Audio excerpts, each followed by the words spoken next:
delu smo se pogovarjali o oblikovanju učinkovitih poslovnih modelov.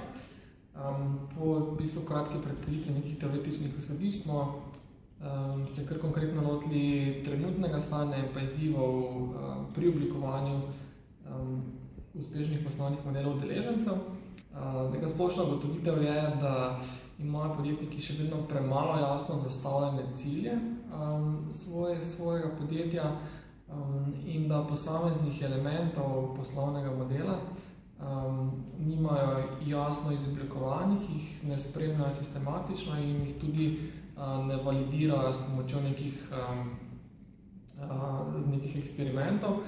In posledično tudi odločitev vezanih na prodajo, na različne kanale pridobivanja ali dostopa do uporabnikov, potem tudi ne sprejemajo na podlagi nekih kvantificiranih podatkov, ampak bolj po nekem občutku.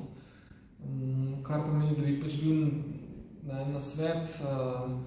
nasvet bi bil za vse te udeležence, da se mogoče bolj sistematično lotijo oblikovanja, spremljanja in izboljševanja svojih poslovnih modelov, da določijo metrike in se na podlagi potem nekih merljivih podatkov odločajo in sprejemajo neke odločitve.